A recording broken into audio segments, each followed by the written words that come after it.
것입니다. 평화는 전쟁을 그치는 것으로 끝내는 것이 아니라 원수를 사랑으로 하나 되게 하는 것입니다. 여러분, 우리나라는 남북이 어떤 상태입니까? 지금 휴전 상태인 것입니다. 휴전과 평화는 크게 다른 것입니다. 우리가 76년 전에 6.25 전쟁이 났을 때 남과 북이 군인과 민간을 합해서 450만 명 이상이 목숨을 빼앗겼습니다. 휴전은 잠시 전투를 중단하는 것입니다. 중단된 전쟁은 언제 다시 터질지 모르는 것입니다. 지금 남북은 극도로 대치 중입니다. 얼마나 많은 말폭탄이 차마 입에 담지 못할 말폭탄들이 서로 오고 가고 있지 않습니까? 엊그제 우리 4번 아들 부대 개방 행사에 다녀왔습니다. 요즘은 공병대에서 가장 많이 하는 핵심이 지뢰 제거라고 대대장이 얘기를 했습니다. 제가 80년대 강원도 양구 DMZ에서 수색대원으로 근무할 때는 DMZ 안에 모든 지뢰를 매설하고 제거하는 것을 수색대원들이 했습니다. 위험하니까 장남은 제했습니다. 그래서 저는 제일 고참이라고 장남임에도 불구하고 차단선 작전, 지뢰 작전에 제거 작전에 제가 들어갔습니다. 그 산은 푸르른데 그 땅 속에는 무참하게 사람을 살상하는 지뢰들이 수없이 매설되어 있는 것입니다. 완전히 지뢰를 제거할 때 이 나라에 평화가 올 것입니다.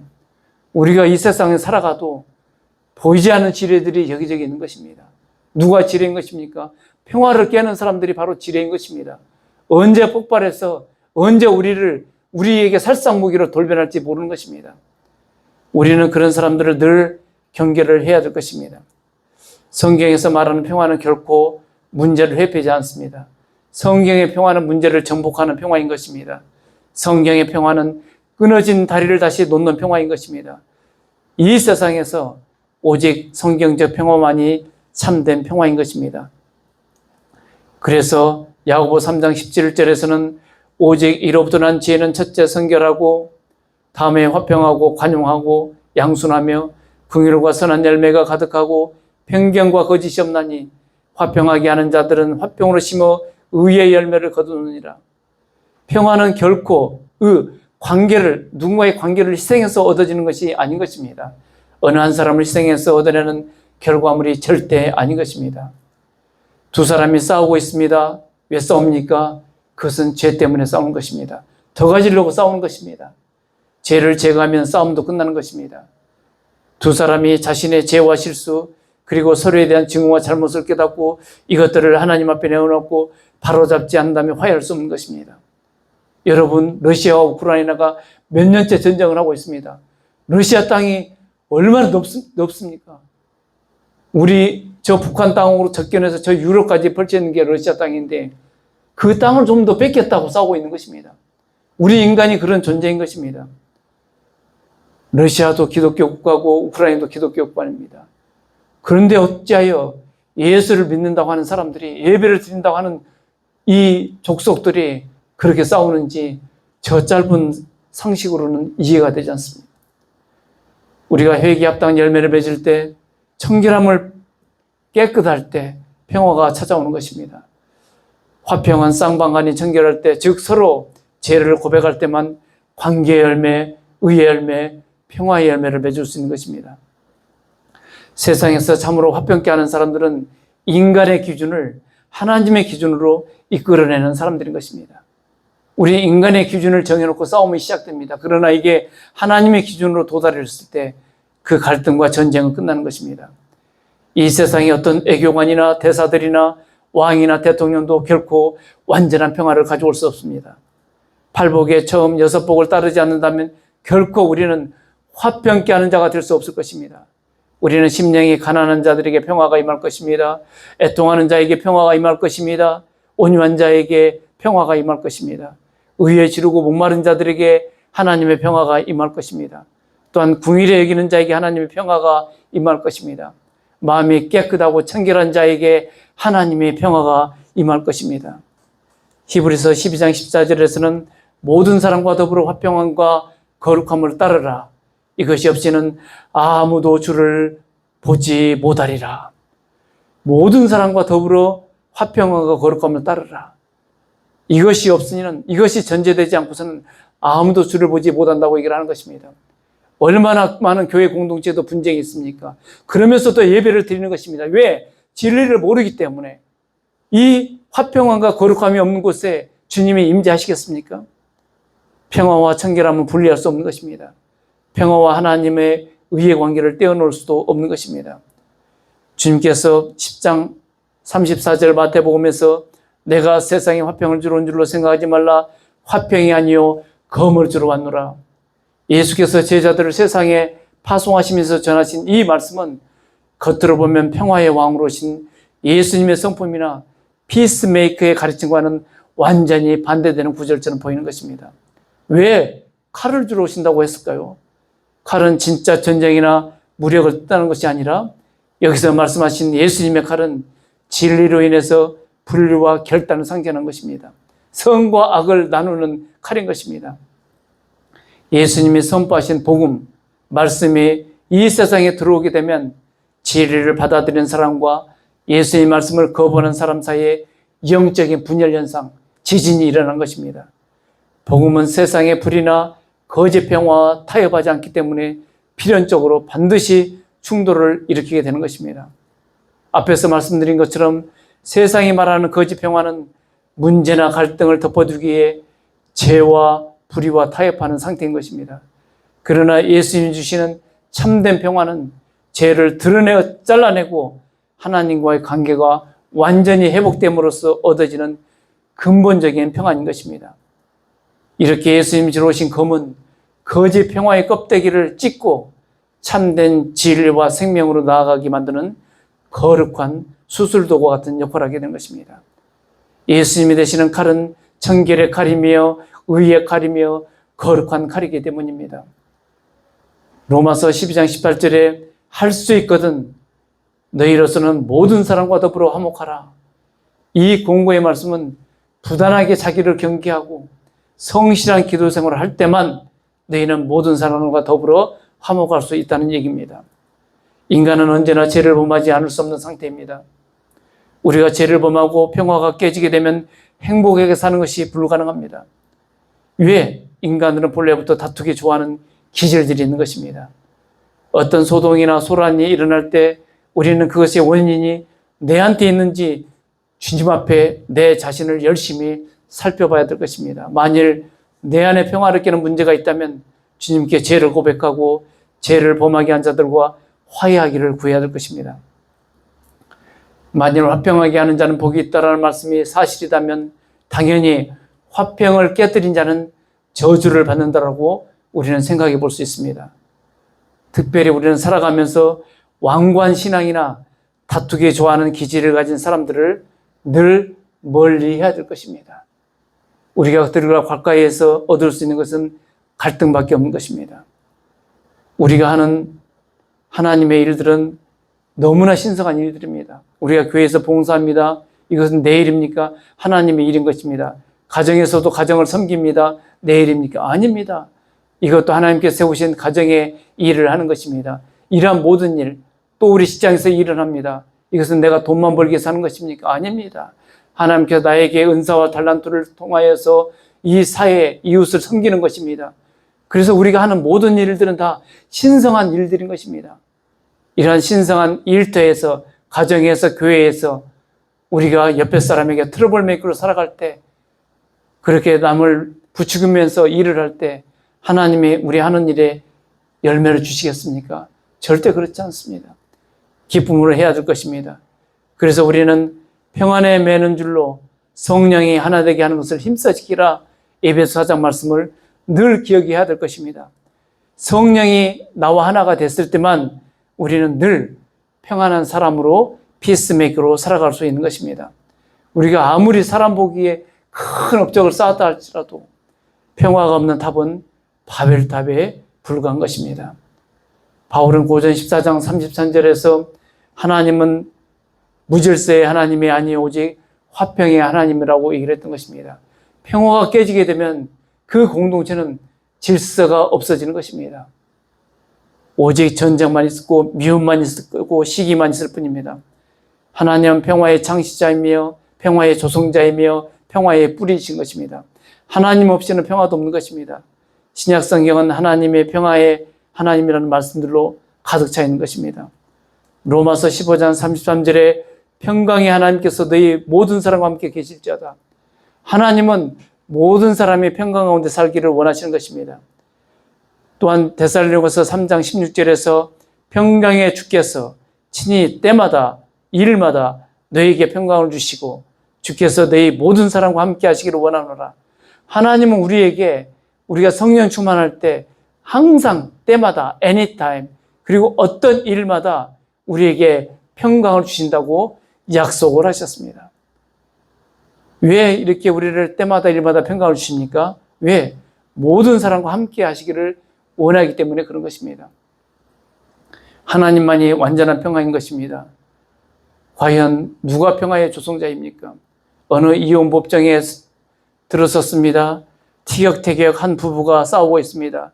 그때 4살 난 싸우고 있는 그 부부의 아들이 아빠의 손을 잡아가지고 엄마의 손을 잡아서 함께 손을 잡겠습니다. 이 이혼 법정에서 이 부부가 이혼했겠습니까? 그 4살 아들이 판사가 해결하지 못한 것을 4살 아들이 눈물을 글썽이면서 엄마의 손과 아빠의 손을 잡았을 때 그 이혼 법정의 판결은 끝난 것입니다. 그 부모가 아이를 뽀놓고 나오면서 회개하고 죄를 고백하고 다시 일상적인 삶으로 갔던 것입니다. 이렇게 4살 어린 아이가 화평하게 하는 자가 되었던 것입니다. 어떤 의미에서 이것이 예수님께서 우리를 위해 하신 일입니다. 예수님은 인간이 하나님의 손을 잡을 수 있게 해주는 관계의 다리가 되셨습니다. 예수님이 십자가에서 죽으심으로 말미암아 죄인인 우리를 다시 하나님과 하나 되게 하셨습니다. 내가 죽어야 상대방이 사는 것입니다. 내가 죽어야 전쟁이 끝나는 것입니다. 그래서 골로새서 1장 20절에는 예수님의 십자가의 피로 화평을 이루사 만물 곧 땅에 있는 것들이나 하늘에 있는 것들이 그로 말미암아 자기와 화목하게 되기를 기뻐하심이라. 오직 예수님의 십자가의 피만이 우리에게 평화를 주셨던 것입니다. 십자가에는 아무런 평화가 없었지만 그 십자가는 평화를 낳습니다. 십자가는 혼돈의 장면이었지만 그러나 십자가는 유일하게 참된 평화를 낳는 의를 주셨습니다. 그 십자가의 능력으로 말미암아 우리가 이렇게 주일마다 예배를 드리고 있는 것입니다. 예수님의 십자가가 없었더라면 기독교도 없었을 것입니다. 에레미야 29장 11절에 여호와의 말씀이니라 너희를 향한 나의 생각을 내가 하나니 평안이요 재앙이 아니니라 너희에게 미래와 희망을 주는 것이니라.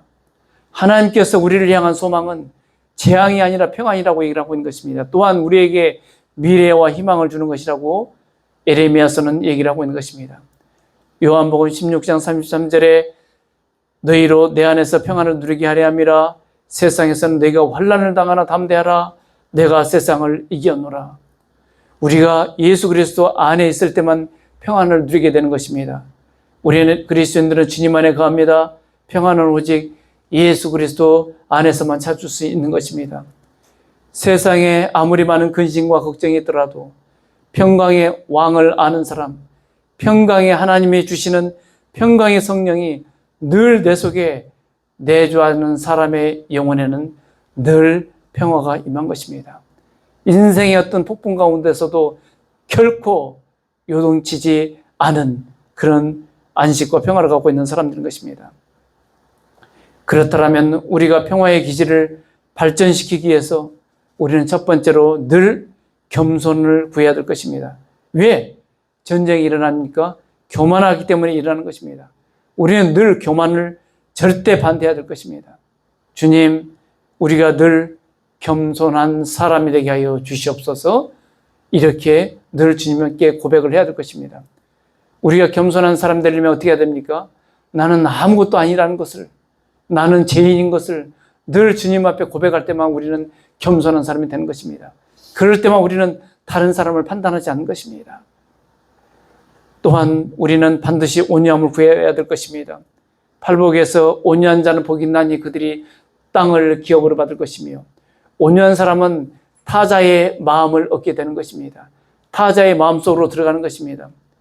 유순한 대답은 분노를 시게 한다고 합니다. 늘 우리가 어떤 누구에게 답변할 때는 늘 부드러운 말로 해야 될 것입니다. 비록 나를 창살로 찌르는 말이 올지라도, 수류탄 같은 언어가 나에게 올지라도 그것을 내가 감싸버리는 그러한 언어로 답변을 해야 될 것입니다. 그럴 때 전쟁이 끝나는 것입니다. 그리고 우리는 늘 관계 속에서 오래 참아야 될 것입니다. 오래 참은 반대말은 무엇입니까? 성급하다는 것입니다. 그래서 우리가 말하기를 더디해라고 잠언에서는 얘기를 하고 있는 것입니다. 모든 것을 참는다는 것은 오직 사랑으로서 하는 것입니다. 우리에게 사랑이 떠날 때 우리는 참을 수 없는 것입니다. 사람들이 화가 나면 뭐랍니까? 참을 수 없다고 얘기를 하는 것입니다. 그것은 사랑이 없는 상태를 얘기하는 것입니다. 그럴 때는 한 템포, 두 템포, 세 템포 자기 자신을 죽여야 되는 것입니다. 이렇게 우리가 겸손한 사람, 늘 그리고 온유한 사람, 오래 참는 사람, 이런 그리스도인들은 언제나 하나님과 화평의 관계에 있는 것입니다. 평화의 복음을 항상 받아들여야 될 것입니다. 우리가 예수 복음 안에 살 때, 말씀 안에 살아갈 때, 하나님의 신을 신고 살아갈 때 우리에게 능력이 임하는 것입니다. 예수 능력이 없이는 예수 열매를 절대 맺을 수 없는 것입니다. 평화를 추구하는 사람들, 평화를 만드는 사람들이 예수 열매를 맺는 사람들인 것입니다. 또한 우리는 다른 사람들이 하나님과 화평하도록 돕는 자가 되어야 될 것입니다. 우리가 예수 믿고 살면서 먼저 예수 믿었기 때문에 다른 사람들을 화평하게 만드는 유일한 길은 예수 그리스도를 전하는 것, 즉 복음을 전하는 것입니다. 그래서 전도가 굉장히 중요한 것입니다. 예수를 영접한 사람, 인격적으로 영접한 사람들은 트러블 메이커가 아니라 피스 메이커로 살아가기 때문인 것입니다. 그래서 복음 전파는 화평을 전하는 일인 것입니다. 하나님과 그리스도의 몸으로 이탈된 믿지 않은 사람들을 회복시켜서 하나님과 연합시키게 해줬을 때 그 사람들의 행복이 다시 회복이 될 것입니다. 늘 우리 예수 믿는 사람들은 피스메이커로서 늘 사람들과 화평하게 지내야 될 것입니다. 갈등 관계에 있는 사람들이, 친구들이 있습니까? 그러면은 방관하는 것이 아니라 내가 나서서 그 친구들이 서로 화해하게 만드는 것입니다. 저도 이제 시골에 친구들이 사회생활을 마치고 공무원을 은퇴하고 시골 가서 살고 있습니다. 그러다 보니까 또 갈등이 일어납니다. 그럴 때마다 저에게 전화가 옵니다. 임 목사, 내가 이런 갈등 관계에 있는데 어떻게 하면 좋을까? 그럴 때마다 함께 기도를 해줍니다. 그러면서 자네가 30년 넘게 공직에서 있었으니까 그 넓은 마음으로 친구들도 민원인이라 생각하고 대해주세요. 그러면 갈등이 해결될 것입니다. 계속 친구로서 바라보기 때문에 갈등이 해결되지 않는 것입니다. 그러나 공무원들이 민원인이 오게 되면 서로 싸웁니까? 절대 그렇지 않습니다. 모든 감정은 다 깨끗이 뒤로 하고 사실관계를 가지고 문제를 해결하는 데만 집중하기 때문에 이 민원인들과 다툼이 일어나지 않는 것입니다. 이렇게 우리는 피스메이커로서 늘 평화의 다리, 화평의 다리를 놓아야 될 것입니다. 예수님께서도 예물을 제단에 드리다가 거기서 내 형제에게 원망들을 만한 일이 있는 것이 생각나거든. 이 말은 내가 원망할 만한 일이 아니라 내가 잘못해서 사람들에게 원망을 들은 말이 생각나거든, 이 뜻입니다. 그때는 예물을 제단 앞에 두고 먼저 가서 형제와 화목하고 그 후에 와서 예물을 드려라. 여기서 예물을 드리라는 것은 무엇입니까? 하나님을 예배하는 것입니다. 내가 누군가에게 수많은 갈등을 야기시켜 놓고 내가 교회에 와서 예배를 드린다고 하나님께서 그 예배를 기뻐 받으시겠냐? 절대 그렇지 않은 것입니다. 먼저 공동체 가운데 잘못한 사람이 있으면 먼저 가서 제가 잘못했습니다. 죄를 고백하는 것입니다. 용서를 구하는 것입니다. 그런 상태에서 예배를 드릴 때 하나님께서 기뻐 받는다고 얘기를 하는 것입니다. 하나님께서는 누군가에게 잘못한 것이 있음을 알고 교회에 와서 예배하는 것을 결코 원하지 않는 것입니다. 마태복음 5장 뒤에서는 예수님께서 원수까지도 사랑해야 하고 저주하는 자들을 축복해야 하며 우리를 미워하는 자들에게 선을 베풀고 악심을 품고 우리를 이용하고 박해하는 자들 위해 기도해야 된다고 말씀하고 계십니다. 왜 그렇게까지 해야 합니까? 그렇게 할 때 우리가 하나님의 아들이라는 것이 증명될 것이기 때문인 것입니다. 로마서 12장 18절 할 수 있거든 너희로서는 모든 사람과 더불어 화목하라. 진짜 미운 사람이 있습니까? 여러분 원수 갖고 싶은 사람이 있습니까? 계속해서 로마서 12장 19절, 20절, 21절에서 이렇게 얘기합니다. 내 사랑하는 자들아 너희가 친히 원수를 갚지 말고 하나님의 진노하심에 맡기라. 기록되었을 때 원수 갚는 것이 내게 있으니 내가 갚으리라고 주께서 말씀하시니라. 네 원수가 줄이거든 먹이고 목마르거든 마시게 하라. 그리함으로 네가 숯불을 그 머리에 쌓아놓으리라. 악에게 지지 말고 선으로 악을 이기라.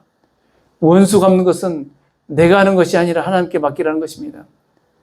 여러분, 저나 성도님들은 정말 하나님께 중요한 존재인 것입니다.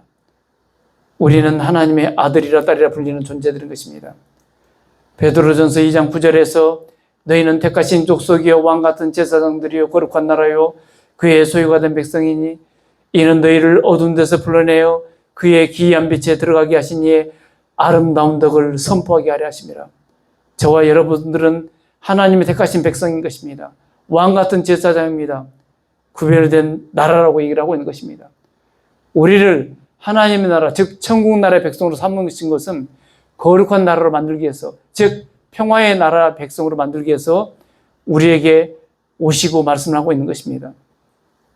또한 시편 16편 3절에서는 땅에 있는 성도들은 존귀한 자들이니 성경에서 저와 여러분들을 존귀한 자들이라고 표현했습니다. 또한 디모데후서 2장 21절에서는 누구든지 자기를 깨끗하게 하면 귀히 쓰는 그릇이 되어 자기를 깨끗하게 했을 때만 귀한 그릇이 된다고 얘기를 하고 있는 것입니다. 그럴 때 주인의 쓰심에 합당하며 모든 선한 일을 준비하면 되리라. 우리가 늘 자기를 깨끗하게 하는 것을 먼저 해야 될 것입니다. 하나님은 영원히 여러분을 사랑하십니다. 하나님께서는 우리의 연약함과 죄를 항상 참으십니다. 하나님께서는 여러분의 모든 필요를 공급하시고 저와 여러분들을 모든 위험에서 보호하시고 이 무더운 여름 태양에서도 우리에게 구름 기둥을 보내시고 담비를 내리셔서 우리를 지켜주십니다. 하나님은 계속해서 저와 여러분의 모든 죄를 계속해서 용서하시는 하나님이십니다. 하나님께서는 저와 여러분을 하나님의 자녀, 상속자로 삼으셨습니다. 영원히 멸망할 수밖에 없는 우리를 예수 그리스도의 십자가의 피를 통하여서 구원해 주셨습니다. 그리고 우리에게 천국의 문을 활짝 열어주셨습니다. 누가 하나님께 일한 아들입니까? 바로 화평케 하는 자인 것입니다.